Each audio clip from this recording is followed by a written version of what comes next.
আসসালামু আলাইকুম সবাইকে। আমি আজকে তোমাদের সাথে যে গল্পটা শেয়ার করব সেটা হচ্ছে নীল চিঠির রহস্য পর্ব ২। তার আগে বলে রাখা ভালো, যারা আমার চ্যানেলের নীল চিঠির রহস্য পর্ব ১ গল্পটি শুনোনি তারা প্লিজ আমার চ্যানেলে যে গল্পটি শুনে আসো, না হলে দ্বিতীয় পর্বে কিছুই বুঝে আসবে না। তো চলো মূল ভিডিও শুরু করা যাক।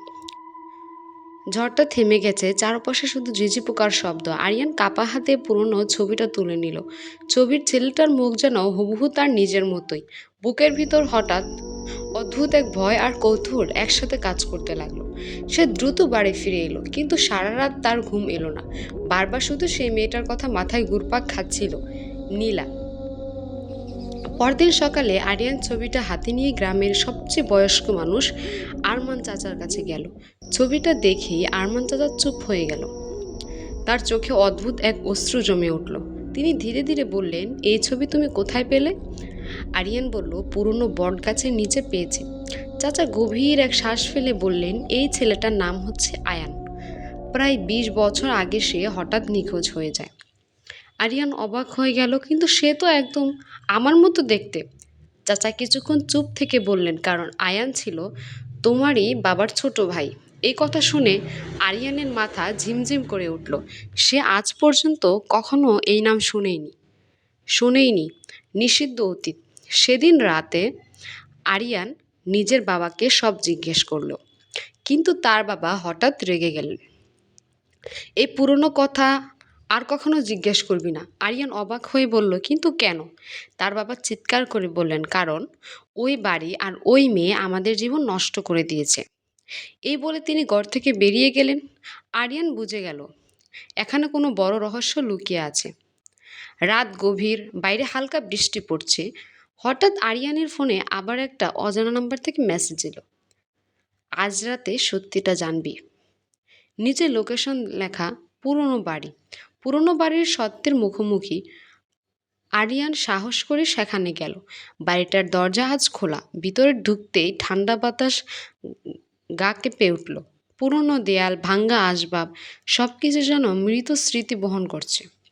হঠাৎ উপরের ঘর থেকে মৃদু একটা সুন্দর গানের শব্দ ভেসে এলো। আরিয়ান ধীরে ধীরে সিঁড়ি বেয়ে উপরে উঠল। জানালার পাশে দাঁড়িয়ে আছে নীলা। তার চোখ অসীম কষ্ট আর এলোমেলো চুলগুলো উঠছে। নীলা ধীরে বলল, তুমি কেন ফিরে এসেছো? আরিয়ান শান্ত গলায় বলল, তোমাকে না জানলে আমি শান্তি পাবো না। নীলা কিছুক্ষণ চুপ থেকে বলল, তোমার চাচাও একদিন এই কথাই বলেছিল। হঠাৎ নিচ থেকে ভারী পায়ের শব্দ শোনা গেল, থুপ থুপ থুপ। একজন অজানা মানুষ কালো কাপড়ে মোড়া অবস্থায় ঘরে ঢুকলো। তার মুখ দেখা যাচ্ছে না। কর্কশ গলায় সে বলল, তুমি আবার ফিরে এসেছো নীলা? নীলা ভয়ে পিছিয়ে গেল। আরিয়ার সামনে দাঁড়িয়ে বলল, আপনি কে? লোকটি ধীরে ধীরে তার মুখ থেকে কাপড় সরালো। আরিয়ান স্তম্ভিত হয়ে দাঁড়িয়ে রইল, কারণ লোকটা আর কেউ নয়, তার নিজেরই বাবা। তার বাবা কাপা গলায় বললেন, এই মেয়ের কারণে আমার ভাইটি মারা গেছে। নীলা কাঁদতে কাঁদতে বলল, আমি তাকে মারিনি। হঠাৎ বজ্রপাত হলো। পুরনো আলমারি নিজে নিজে খুলে গেল। ভিতর থেকে একটা পুরনো ডায়েরি মাটিতে পড়ে গেল। ডায়েরির প্রথম পাতায় লেখা, যদি কেউ এটা পড়ে জেনে রাখো, আয়ানকে হত্যা করা হয়েছিল।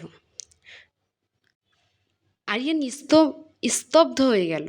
তাহলে আয়ান নিখোঁজ হয়নি, তাকে কি হত্যা করা হয়েছে? নীলা কি সত্যিই নির্দোষ? আর আয়ানের বাবা কেন এত ভয় পাচ্ছে? এই সব প্রশ্নের উত্তর মিলবে পরবর্তী ৩য় পর্বে।